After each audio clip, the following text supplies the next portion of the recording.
Assalamualaikum warahmatullahi wabarakatuh. Jumpa lagi dengan saya Suratinisi Channel. Kali ini saya ingin sharing dengan teman-teman Bunda Yanda yang ada di rumah untuk latihan membuat RPP PTM. Tapi sebelumnya saya ingin menyapa dulu bunda-bunda semua, apa kabarnya? Alhamdulillah semuanya selalu sehat ya bunda ya.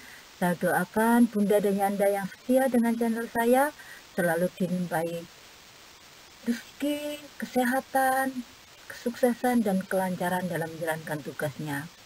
Baik Bunda dan Yanda, mari kita mulai membuat RPP PTM terbatas PAUD.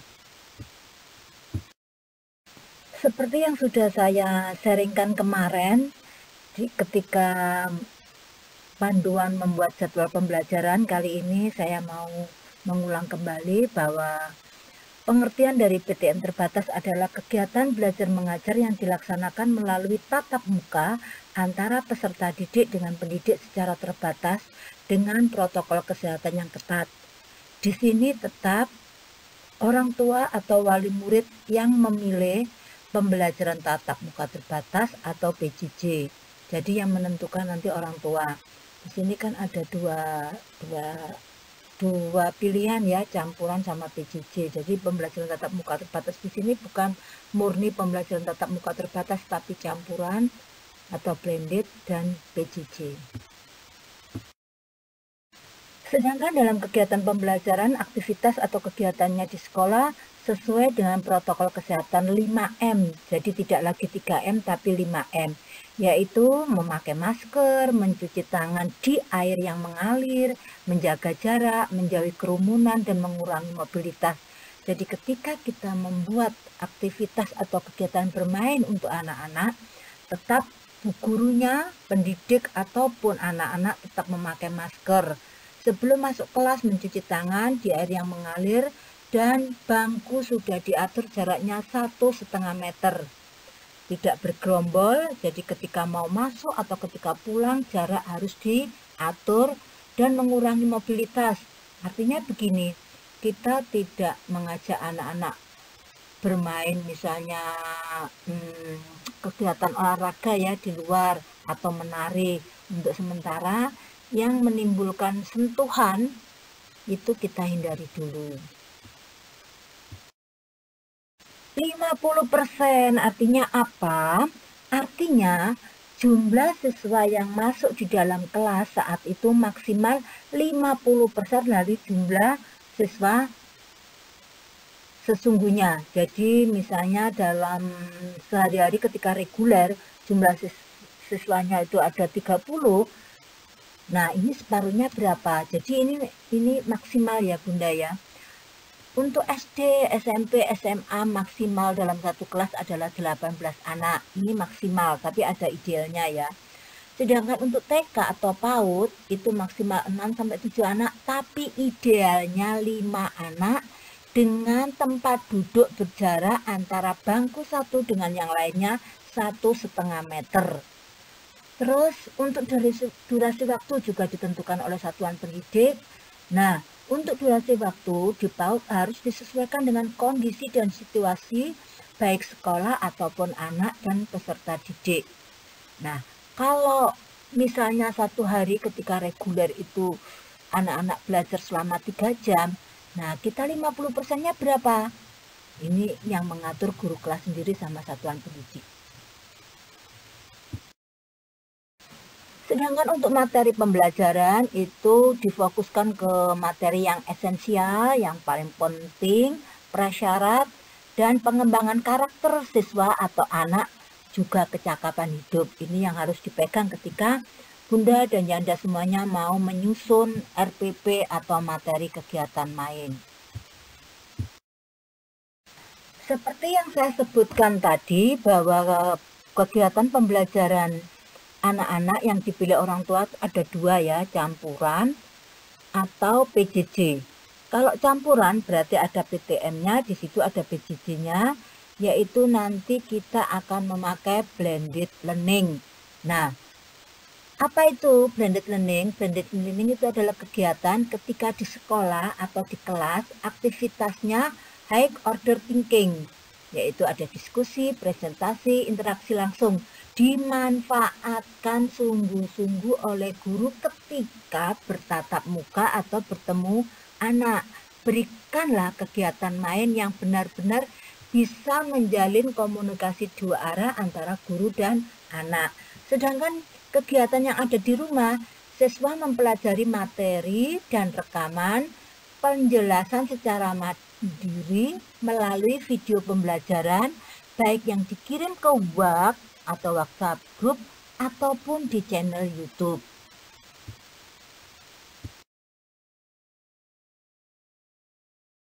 Sedangkan arti dari blended learning sendiri adalah menggabungkan pembelajaran melalui online, komputer atau HP dengan tatap muka yang dilaksanakan oleh guru dan siswa di sekolah dengan harapan siswa atau peserta didik dapat memecahkan masalah materi atau tugas sekolah maksudnya di sini ya, secara individu atau kelompok menurut kemampuan masing-masing.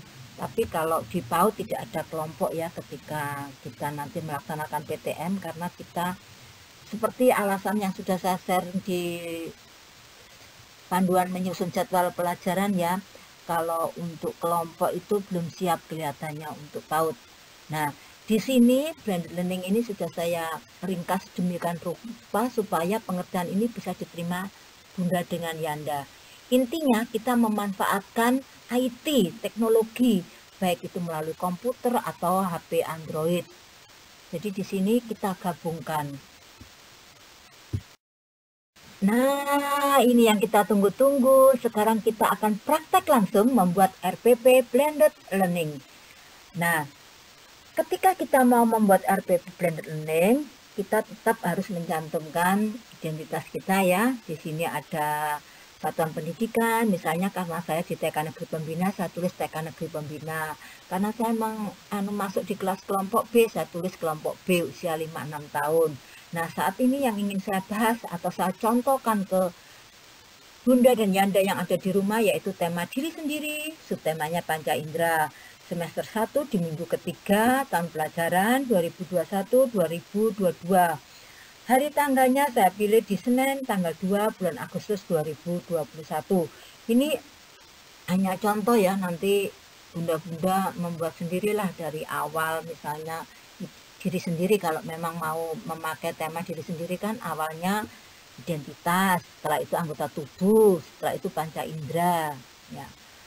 Nah, ini terus kesehatan, kebersihan dan kesehatan. Nah, di sini kebetulan saya hanya ingin lagi pas pengen membahas tentang panca indera. Baik Bunda, setelah kita tuliskan tadi identitasnya, sekarang kita tentukan KD-nya, kompetensi dasarnya.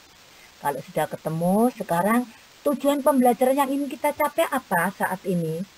Nah, ini saya buatkan form, nanti saya buat format 2 ya, nanti terserah Bunda sama Yanda mau pakai yang mana. Intinya sama saja ya. Di sini setelah identitas KD, di sini saya buat format yaitu ada tujuan pembelajaran, ada langkah pembelajaran, ada materi dan kegiatan main, media dan sumber belajar, ini ada media garing sumber belajar gitu ya. Terus ada penilaian.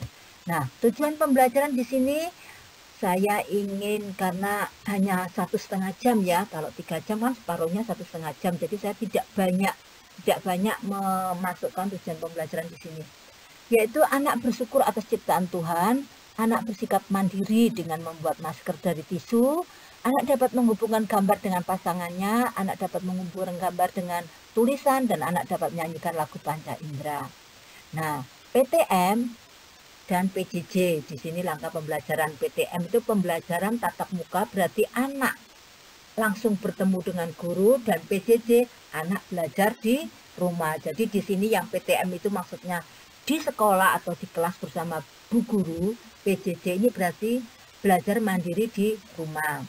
Nah, kegiatannya sama ketika kita membuat RPP seperti itu ya. Ada pembukaan, ada inti, ada penutup, yaitu berdoa dulu, salam, presensi, persepsi, diskusi, dan tetap jangan lupa selalu selipkan tentang pentingnya patuh prokes. Ini selalu setiap hari kita ulang biar anak-anak menancap di memorinya bahwa dia harus patuh prokes. Jadi ketika di rumah dia melihat kakaknya atau orang tuanya tidak patuh, dia akan bisa memberikan pendapat. Lalu disampaikanlah materi atau kegiatan main yang telah dirancang. Setelah itu terakhir recalling dan penutup pulang. Ini ketika kegiatan belajar di sekolah atau tatap muka bersama bu guru. Sedangkan di PJJ-nya, guru menyapa anak di WhatsApp group, lalu guru menyampaikan pada anak untuk melihat kegiatan main di video pembelajaran.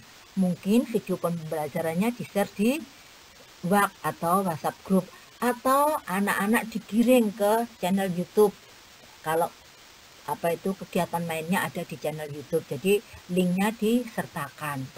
Nah, di sini tadi kan tentang panca indera ya, materinya yaitu diskusi tentang panca indera ciptaan Tuhan. Anak-anak membuat kreasi, membuat masker dari tisu. Anak-anak dapat menghubungkan gambar dengan pasangannya, misalnya ada gambar mata, terus ada gambar bunga, ada gambar hidung, ada gambar parfum, terus ada gambar lidah, ada gambar makanan, terus kulit ada. Nah, di sini anak nanti menghubungkan gambar panca indera dengan pasangannya.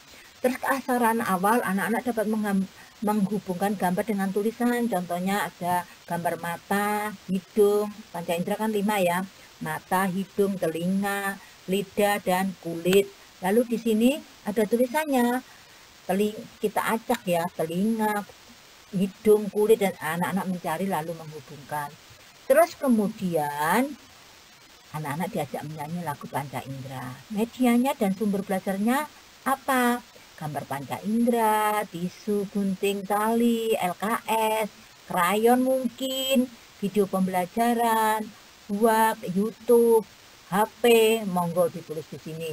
Terus penilaiannya saya pakai checklist, anekdot, dan hasil karya. Sekarang saya ingin sharing tentang bagaimana menyusun RPP Blended Learning di form kedua. Jadi nanti saya memberi contoh format, 2 format. Silakan nanti Bunda dan Yanda lebih enjoy, lebih senang pakai yang mana ya. Artinya sama. Prinsipnya ketika kita membuat RPP itu bukan terletak pada formatnya, tapi isi yang kita sampaikan. Kadang-kadang kalau saya masih bertemu dengan teman-teman itu bingung membuat formatnya sampai mencontoh sana sini, baku harus gini. Tidak, tapi isinya, isi yang akan diberikan ke anak. Nah, di sini masih saya berikan, di sini ada identitas ya. Terus setelah itu saya tuliskan KD-nya, tujuan pembelajaran, media dan sumber belajar. Di sini saya ganti ya temanya. Kalau tadi kan diri sendiri, subtemanya panca indera. Kalau ini sudah ganti ya, temanya kenali virus corona dan subtemanya penyebaran virus corona. Nah, tujuan pembelajarannya anak dapat mendengarkan cerita gara-gara corona, anak dapat menceritakan kembali cerita yang baru didengar, anak dapat melakukan percobaan atau sains sederhana, eksperimen jari anti merica, anak dapat bersair awas corona. Media yang digunakan apa? Web, HP, YouTube. Karena aku mau membuat sains, anak-anak mau tak ajak membuat sains, ada mangkok, air, bubuk merica, sabun cuci, terus ada video juga. Monggo, apapun yang dipakai dimasukkan ke media dan sumber belajar. Nah, sekarang formatnya saya rubah seperti ini. 3 garis gitu, nomor, kegiatan, dan aktivitas. Nah, di sini yang asinkronus berarti anak-anak sedang tidak bersama kita, dia di rumah melakukan kegiatan main PJJ mandiri. Yang sinkronus berarti anak-anak bertatap muka dengan kita. Jadi di sini pra belajar terjadwal, guru menyapa siswa, mengingatkan untuk tetap patuh prokes, lalu menyampaikan atau memberikan materi kegiatan main melalui video pembelajaran atau YouTube yang sudah di-share di WhatsApp. Sedangkan yang sinkronus, kita belajar terjadwal, sama. pembukaan, inti, penutup. Pembukaannya apa? Ya sama doa, salam, presensi, persepsi, diskusi tentang materi kegiatan main yang akan kita mainkan hari ini. Dan tetap guru juga harus mengingatkan siswa untuk selalu menjaga kesehatan dengan patuh prokes. Ini selalu kita ulang-ulang. Kemudian inti apa? Guru menyampaikan materi kegiatan main yang telah dirancang, yaitu kalau tadi kan sudah saya sampaikan materinya bermain sains jari anti merica ya. Lalu guru bercerita, bersair, dan memberikan kesempatan pada siswa yang berani untuk menceritakan kembali cerita yang sudah didengar, atau mau bersair, atau menceritakan pengalaman ketika bermain sains jari anti merica. Lalu penutupnya recalling. Ya, kita ajak anak-anak mendiskusikan dan menyimpulkan kegiatan main hari ini. Pulang, tetap ya, setelah doa, salam, patuh prokes apa? Tidak boleh bergerombol, jadi diatur ketika keluarnya, langsung menuju tempat cuci tangan, keluar, diterima sama ortu atau pengantar.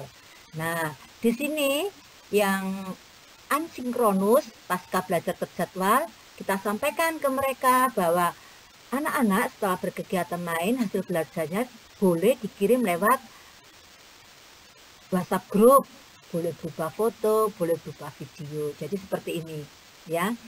Nah, jadi kalau mau yang pakai yang tadi format yang pertama silakan, mau pakai format yang kedua silakan. Intinya sama saja.